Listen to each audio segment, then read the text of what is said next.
Hey guys, Toby Mathis here with Anderson Business Advisors. A question we get a lot and something that I want to address today are the best strategies for the self-employed.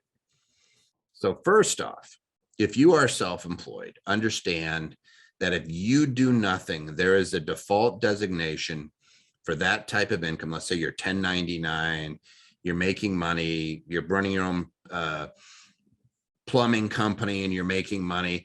All that's going to end up on what's called a sole proprietor Schedule C. That's the default.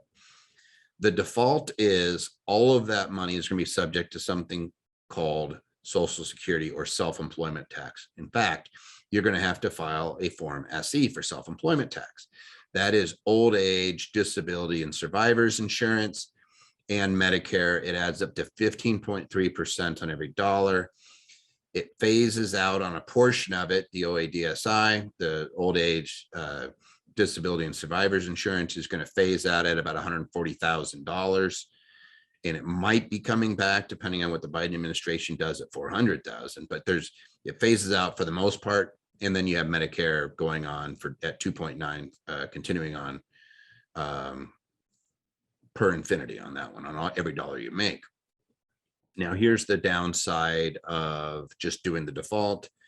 You're responsible personally on any debts and liabilities of that business, and your business is personally responsibility for anything you do. There's no distinguishing between you and your business if you just do the default. If you want to create a liability structure, you could set up an LLC that is disregarded for tax purposes. You still file on your Schedule C, but at least the liabilities of the business remain the liabilities of the business, and your personal liabilities are not do not flow into the business. The business would be separate. Now, I still think that there's a bigger issue out there, which is the tax issue. And from my standpoint, I'm a tax attorney. I see this all the time. The biggest thing is, how much do I make and how much do I keep? If I make $100,000, how do I set things up to where I keep the biggest proportion of that I can actually spend? When I am a sole proprietor, 100% of that money is subject to the self-employment tax. 100% of that money is subject to federal income taxes and state income taxes, depending on my state. If I do a simple change of designation and I say, no longer do I want it to be treated for tax purposes as sole proprietorship, I would like it to be treated as an S Corp. Instead, even if it's an LLC, I could still make this election with a one-page document. Magically, only the salary I take, I become an employee of an organization instead of a sole proprietor. And I can take a salary, and that salary portion is the only thing that's subject to the self-employment tax. The rest of the profits are no longer subject to the OADSI or Medicare. It is like a magic wand, and you get to keep an extra 14% of the money. It's 15.3%, but there's a deduction for half. It ends up being about 14% on $100,000. So if let's just say that I take a small salary, I could be saving myself close to $10,000 a year just by making that designation. That's strategy number one. Do not operate as a sole proprietor if you're making, I'm just going to use a rule of thumb, more than $30,000 a year. Number two, if you're going to be self-employed, become an employee and use an accountable plan. It allows you to reimburse 100% of the expenses that are for the benefit of that organization. The organization being your S Corp or your LLC taxed as an S Corp. What does this mean in English? It's just like you're working for somebody else and they say you need to have a home office. If I am the proprietor, I have to do this special document and I'm greatly diminished in my ability to take a deduction. If I do take the deduction, I have something called depreciation recapture that I have to worry about depending on the size of the office, whether it's attached to my home, if it's a secondary unit like a garage or a casita or something like that. It triggers a whole bunch of weird stuff and I get a very small amount of deduction. If I am an employee, the company will reimburse me whatever percentage of my net square footage or however many rooms I have I can use a room method and reimburse whatever proportionality my house is being used, and I don't have to worry about depreciation, and I don't have to report it anywhere. I end up getting a much more significant deduction as a result, a lot more money that comes off the top that I'm not going to have to pay tax on or self-employment tax on. It ends up being a huge win.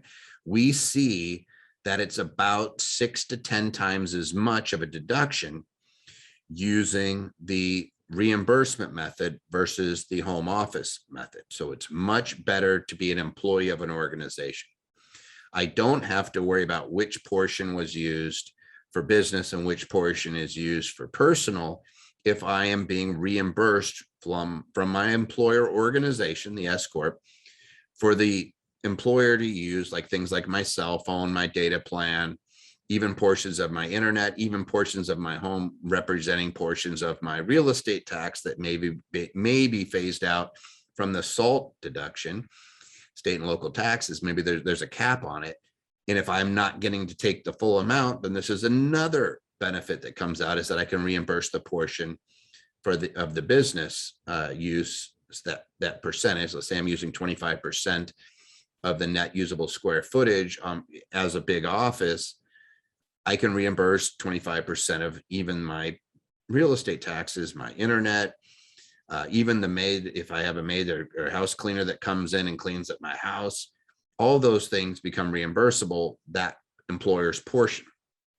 I don't have to report it anywhere, and the business gets to write it off. That's a huge benefit. The other benefit is if you start looking at the IRS and how they like to view your activities as a sole proprietor versus an S Corp. And here's a secret.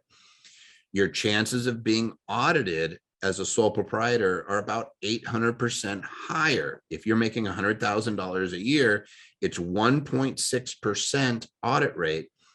Your chances of winning are about 5% if you're a sole proprietor. In other words, you will lose 94 to 95% of the time on average, according to the IRS data book, which is not a good winning percentage.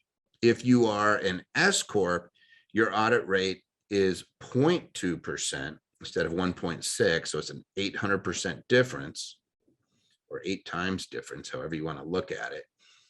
And your chance of winning goes from 5% to about 30%. So it jumps up 600%. But the biggest benefit is that you're going to pay about $10,000 a year less in taxes just on that self-employment tax. Plus, you're going to get all these other benefits.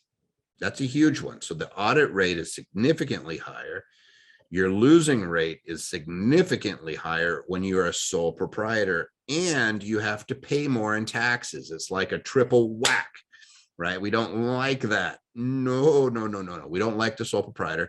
We want to be an S Corp if we're making that type of money. Again, the magic line where it really starts to benefit you is right around 30,000. In fact, just doing straight apples to oranges comparison from a tax saving standpoint, it's about $1,500 on the first 25,000. So there's a little bit of added expense of the S Corp, meaning that you have a tax form, which you still have to do the Schedule C anyway, but technically you have to do an extra tax return. So let's just pretend like that's really that, even though we have to do it as an individual, let's just pretend it's more.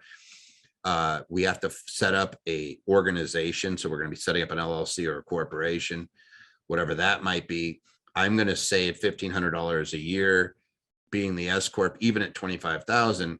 It's going to pretty much offset any expense or hassle factor that comes along with it at right around 30,000. Like 25,000, it makes sense for most people. Even at 20,000, it may make sense. But the push is that's just the tax. The asset protection side of it, like let's say I decide to open up a plumbing company, even if it's only making $10,000 a year, my liability is unlimited. If I go in and I flood out somebody's basement, if I don't set up the business structure anyway, I'm personally liable on that. They could sue me and follow me around until my dying days, garnishing anything I ever make. So I want to make sure I have that set up from a business standpoint, I want to have the structure. From a tax standpoint, I get this huge savings.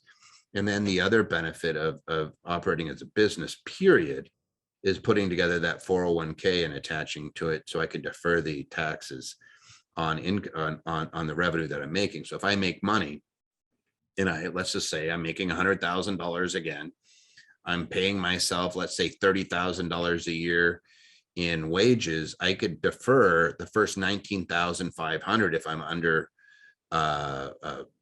50 years old. If I'm over 50, I get a makeup of an additional 6,500, but I get to defer that immediately in a 401k, plus 25% of whatever I get paid in wages.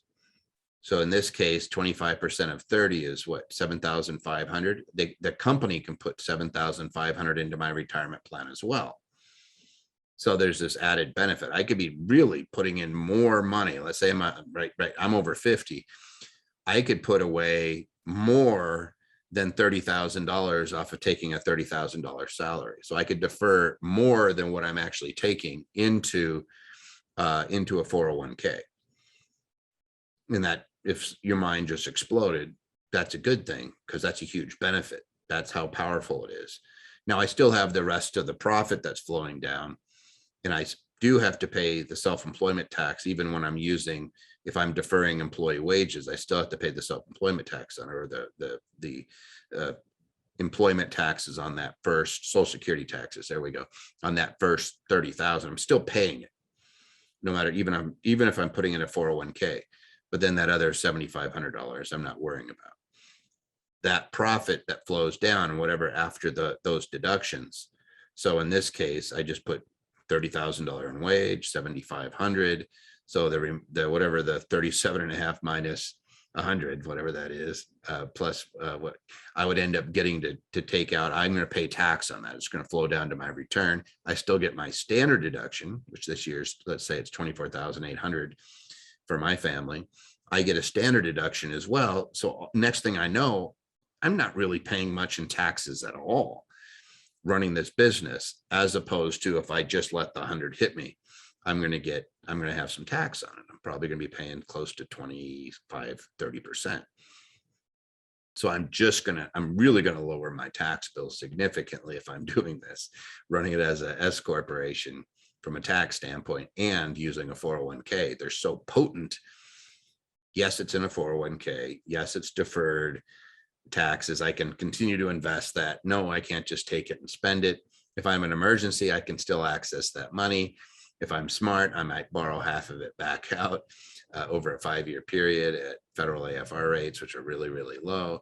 I could still do that. There's like all sorts of reasons why you use that 401k, but on an annual basis, it's going to save you, again, thousands of dollars. And when we start adding up how much tax savings on an annual basis by using the S corp and the 401k, we're generally going to be looking at least $15,000 to $20,000 a year, which is a lot per year. That's like, again, that's like making an extra 20%.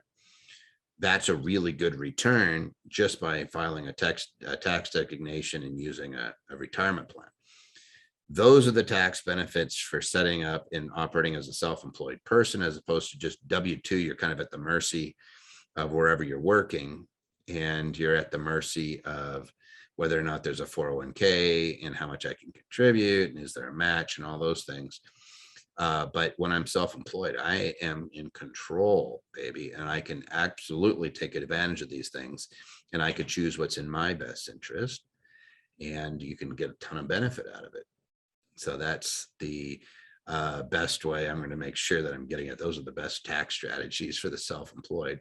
The best strategies, period, is making sure that I'm doing an accountable plan, making sure I'm doing the employee reimbursements, make sure I'm making it an S corporation at a minimum. We didn't get into the C corp, but I'm just going to say where you're starting off is always going to be the S. We may be looking at something different depending on your scenario. And because there is no one size fits all, we do want to make sure that we're talking to you about your facts and circumstances. If you have a spouse that's making a ton of money on the side, for example, or if you have carry forward losses, all these things have to be factored in. But those are the big benefits of running your own business is you get the business deductions, you get the reimbursements, and you get the retirement plans. As a result, you can always protect your liability just by putting it in an LLC or a corporation and isolating the business activities from your personal. And it absolutely works to your best interest. Give us a buzz if you want to talk to somebody about your facts and circumstances to make sure that what appropriate, and you get an idea of what the pros and cons are of anything that's available out there, so you can start bouncing it around to see what's in your best interest. We're more than happy to do it, and then you could take advantage of all those benefits as well.